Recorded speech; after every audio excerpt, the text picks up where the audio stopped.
लेकिन उसने गलत किया है समाज के साथ, उसने गलत किया है अपनी माँ के कोख के साथ, उसने गलत किया है अपने पिता के ममता के साथ। असली कातिल है, उसको बेपर्दा न कर दूं तो फिर भी कहता था अकबर मेरा नाम नहीं, इसमें मैं कहता हूँ वकील मेरा नाम नहीं, जेल में है इसमें। अब मानते हैं कि उनके जो माता पिता है तो कोर्ट में हम साबित करेंगे, आप लोग भी मानेंगे, अभी वो कहना उचित नहीं है। और जब बेल होगा उसके बाद असली खेल होगा, उसके लिए आप लोग इंतजार कीजिए। वो बहुत ही शातिर है, वो अपने हर कार्य का वो परिणाम जानती है। वो जानती है कि यदि मैंने ये बात बोला है तो लोगों के बीच में चर्चा होगा, फिर हमारी तरफ मीडिया का जो है क्रेज बना रहेगा और लोग हमको देखेंगे। तो वो जानबूझकर वो बीमारी का भी जो सिंपैथी बटोरने का वो कभी कोई अवसर नहीं छोड़ती। तो प्रश्न पूछा जाता है तो कहते हैं कि मैंने तो सुहाग रात मना लिया। ये बात क्या मीडिया में आके कोई बोलते हैं क्या? उस सवाल को टाला जाता है। बिहार की एक ऐसी प्रेम कहानी जिसकी चर्चा बिहार में ही नहीं पूरे देश में जोरों शोरों से हो रही थी, हो रही है। वो प्रेम कहानी है छोटू आरती की। अभी तो आरती मोनू से शादी कर ली है। जब से शादी कर ली है तब से आरती को बहुत ही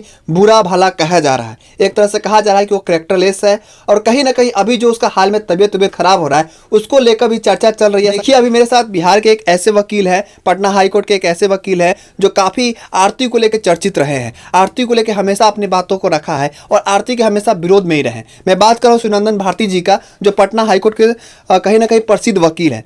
सर, आपको हमेशा मैंने देखा है कि आप आरती के हमेशा विरोध में ही बात कही है। क्या ऐसा आरती ने आपका बिगाड़ा है या आरती ने ऐसा क्या कर दिया है कि आप आरती का हमेशा विरोध किए हैं? देखिए, व्यक्तिगत तौर पर हाँ, उसने मेरा कुछ नहीं बिगाड़ा है और ना ही मैं व्यक्तिगत तौर पर उसका जो है सो कोई दुश्मन हूँ। लेकिन उसने गलत किया है समाज के साथ, उसने गलत किया है अपनी माँ के कोख के साथ, उसने गलत किया है अपने पिता के ममता के साथ, और उसने अपने भाई भाभी सभी निर्दोष लोगों को अपने मोहब्बत के नाम पर, हालांकि मोहब्बत थी नहीं, वो झूठी मोहब्बत के नाम पर सभी के इमोशन को तार तार करके यदि वहाँ तक चली गई अपने निजी स्वार्थों के लिए, इस बात का मैं विरोध करता हूँ। और मोहब्बत तो बहुत पवित्र चीज़ है, मोहब्बत तो त्याग बलिदान मांगता है, जिसके नाम पर वो लोग बरसों, एक जन्म क्या 7 जन्म तक इंतजार करता है, लेकिन यहाँ 4 महीने में ही शादी हो जाती है। तो वो खोखली मोहब्बत थी। इसीलिए मैं सभी लोगों को सही बात से रूबरू कराता हूँ। यही इसीलिए आपका ये कहना कि मैं उसका विरोधी हूँ, ये गलत है। आप विरोध नहीं करते, पर कहीं ना कहीं उसके जो उसने किया है उसको लेकर आप कहीं ना कहीं अपनी बात को रखे हैं। और अभी जो हाल में आरती का तबीयत खराब हुआ है, बार बार हॉस्पिटल जा रही है, कहीं ना कहीं लोग जो है अब कुछ ज़्यादा बोल रहे हैं। एक लड़की को ऐसे समाज में ऐसी बात को रखना सोशल मीडिया पे कि उसके करैक्टर को लेके बात रखना कहाँ तक सही है? चरित्र क्या है? चरित्र बहुत सारे चीज़ों को मिलकर बनता है।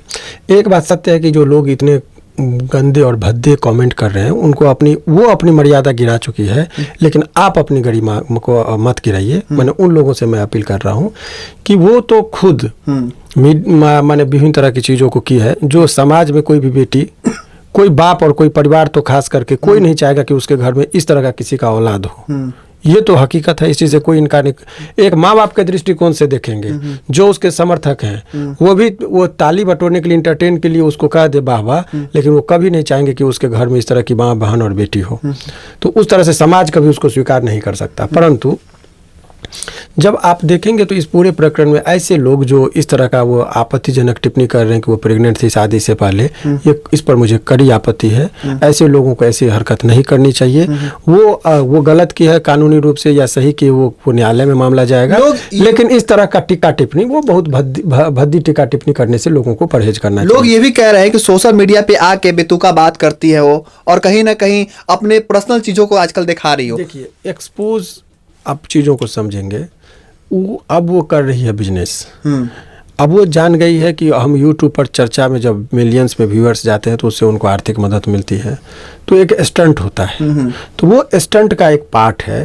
वो जानती है कि कब तक मैं चर्चा में बनी रहूं, लोग उनको भूले नहीं। इसीलिए खुद वो इस तरह का चीज़ को क्रिएट करती है कि लोग उसके बारे में अनाप शनाप बोले, ताकि उस पर हमारे पास आप माइक लेके आए, फिर चर्चा हो और उसका TRP इसी तरीके से टाइट रहे और वो लाखों रुपया वो महीने में कमाए। लोग चाह रहे हैं, लोग नहीं, वो खुद चाह रहे हैं। लोगों को आप ये नहीं कह सकते हैं। ये आप एक चीज़ बताइए कि आप यदि कह रहे हैं कि मीडिया के बारे में आपने एक झूठी मैंने वो पोस्टर लगा रखा है कि बिना प्रशासन की इजाज़त के मेरे घर में एंट्री नहीं। क्या प्रशासन ने रोक लगाया है किसी पत्रकार पर? क्या कोई ऑफिशियल नोटिस आया है? क्या नहीं आया। आप पुलिस के नाम को भी आप वहाँ पर बदनाम कर रहे हैं, जबकि ये पूरी तरह से मैं दावे के साथ करूँगी कभी प्रशासन की तरफ से इस तरह का नोटिस नहीं गया है कि उसके उससे कोई सवाल। जो थानाध्यक्ष है इन्होंने बोला है कि ऐसा कुछ हमने बोला नहीं है, जो उन्होंने लगाया है तो वो गलत किया, वो बेवकूफ़ बनाया पूरे पत्रकार लोगों को। दूसरी बात आप समझिए कि यदि आप फिर भी आप चाहते कि आपके कैंपस में कोई व्यक्ति आपकी इजाज़त के बगैर नहीं आए तो ये अच्छी बात है, उनका अधिकार है। आप चाह रहे हैं कि आपके बगैर आपके वो कहते मुझे जीने दीजिए, मैंने शादी किया है, वैवाहिक जीवन को मैं एंजॉय कर रही हूँ, अच्छी बात है। लेकिन आप खुद आप अपने ही न्यूज़ में आपको कोई न्यूज़ चैनल तो नहीं दिखाया कि आप बीमार थे? आप खुद आके मीडिया के सामने आपने एक ब्लॉगर पर आके आपने कहा कि ये इस तरह की बातें हो रही है, बीमार है, बेहोश हैं, कभी क्या है, वो सब सारा चीज़ मुझे तो ड्रामा लगता है, बाकी आप लोगों को जो अच्छा। लेकिन आप जब माइक लेकर मीडिया में जब आपसे प्रश्न पूछा जाता है तो कहते हैं कि मैंने तो सुहाग रात मना लिया। ये बात क्या मीडिया में आके कोई बोलते हैं क्या? उस सवाल को टाला जाता है। लेकिन बेबाकी से आपको ऐसा मत समझिए कि वो भोलेपन में इस तरह की बातें बोलती है। वो बहुत ही शातिर है, वो अपने हर कार्य का वो परिणाम जानती है। वो जानती है कि यदि मैंने ये बात बोला है तो लोगों के बीच में चर्चा होगा, फिर हमारे तरफ मीडिया का जो है क्रेज बना रहेगा और लोग हमको देखेंगे। तो वो जानबूझकर वो बीमारी का भी जो सिंपैथी बटोरने का वो कभी कोई अवसर नहीं छोड़ती है, और वो सिंपैथी बटोरने का ये एक स्ट्रेटजी है उसका, जिसके तहत वो काम कर रही है। और कुछ लोग गुमराह भी हो रहे हैं, इसीलिए लोग देख रहे हैं। बहुत ऐसा कहा गया था, आपका वीडियो में भी देखा गया है कि आप कह रहे हैं कि आरती को जेल भेजेंगे। कब भेजेंगे जेल आरती को? जेल का देखिए, ये जेल का जो सवाल आप लोग उठा रहे हैं, अभी प्राइमरी फोकस है जो निर्दोष लोग बचे हैं जेल में है। निर्दोष लोग जेल में है? निर्दोष लोग ही जेल में है इसमें। अब मानते हैं कि उनके जो माता पिता है निर्दोष? कोर्ट में हम साबित करेंगे, आप लोग भी मानेंगे, अभी वो कहना उचित नहीं है। इतना जान लीजिए कि निर्दोष लोग जेल में है और उन लोगों को निकालना, चूंकि वो निर्दोष लोग जेल में है तो हमारा प्राइमरी फोकस ये नहीं है कि वो जेल में जाए। मेरा प्राइमरी फोकस है कि निर्दोष लोग को कितना जल्दी मैं जेल से बाहर निकालूं, और जब बेल होगा उसके बाद असली खेल होगा, उसके लिए आप लोग इंतजार कीजिए। बेल होगा उसके बाद खेल होगा, इसका मतलब असली खेल होगा। हाँ, जो असली कातिल है उसको बेपर्दा न कर दूं तो फिर भी कहता था अकबर मेरा नाम नहीं, इसमें मैं कहता हूँ वकील मेरा नाम नहीं। क्या बात है, मतलब इस बार लगता है कि बेल होने के बाद आरती पे पहाड़ टूट पड़ सकता है। और कहीं ना कहीं जो वकील साहब है अपनी बेबाकी से बात रख रहे हैं। आपके सामने मान लीजिए कि आरती सामने खड़ी है, आरती को क्या बोलना चाहेंगे? 2 शब्दों में बोल दीजिए। आरती को हम यही कहेंगे कि आप उदाहरण बनिए समाज के लिए। आपने जो ये काम किया है, आपको चर्चा में है, लेकिन चर्चा किस रूप में आपको लोग कर रहा है उस चीज़ का ख्याल रखना चाहिए। चर्चा में बने रहने के लिए तो मुंबई की एक अदाकारा है जो कम वस्त्र पहन के भी लोग उसका बहुत वीडियो देखते हैं, वो भी चर्चा में रहती है। तो चर्चा में बने रहने के लिए ये मैंने नहीं रखता है किस रूप में लोग। अच्छा, ये प्रेम कहानी है क्या? आप प्रेम मानते हैं या कुछ और मानते हैं? देखिए, प्रेम 2 तरह का लगाओ, एक भावनात्मक लगाओ, एक शारीरिक। अभी क्योंकि वो लोग वीडियो में देखा जा रहा है ऐसा कि बाबू सोना हो रहा है दोनों के बीच में, तो मेरे को समझ में नहीं आ रहा है कि जब 4 महीना पहले भी वो लड़की चीख के कह रही थी कि मेरा प्यार छोटू ही है, अब बाबू सोना हो रहा है। कहीं ना कहीं हमको भी नहीं पच रहा है, बिहार के लोग को भी नहीं पच रहा है। यही ड्रामेबाजी है ना, वही तो मैं कह रहा हूँ। और मैं ड्रामेबाजी की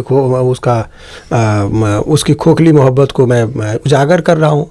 अभी बहुत सारे लोग चबा के बोल रहे थे कि प्रेम की प्रतिमूर्ति है, वो देवी का रूप है। हाँ। अब उन देवी देवताओं को करने वाले को समझिए ना कि आपका देवी इसी तरीके का है, तो आप फिर पता नहीं उनकी विचारधारा क्या है।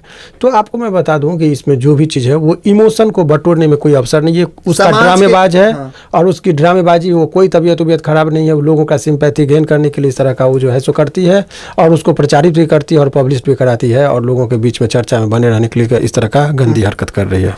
देखिए, आरती का जब से तबीयत खराब हुआ है, ये गलत है। किसी महिला के बारे में ऐसा टिप्पणी नहीं करना चाहिए। वकील साहब ने भी यही बात कही है कि जो लोग कर रहे हैं गलत कर रहे हैं, ऐसा मत कीजिए। हमारे समाज भले ही वो गलत है, भले ही अपने माँ बाप के साथ गलत की है, जेल में डलवा कर, कहीं ना कहीं उससे बहुत लोग आहत भी हुए हैं, पर किसी महिला पे उसके कैरेक्टर को लेकर ये टिप्पणी करना कहीं ना कहीं गलत है। और हम भी आपसे अनुरोध करते हैं कि ऐसे चीज़ों को आप लोग ना करें। आरती को अपना ज़िंदगी जीने दीजिए, अभी वो खुशहाल है। बहरहाल आगे क्या होगा, वकील साहब ने कह दिया है कि जब उनके माता पिता को वकील साहब जब बाहर निकाल के लाएंगे तब हो सकता है कि नया खेल हो सकता है, ये कहानी में कहीं ना कहीं मोड़ आ सकता है। बहरहाल अभी क्या सोचते हैं आप कमेंट बॉक्स में जरूर लिखिएगा। आपका बहुत बहुत धन्यवाद।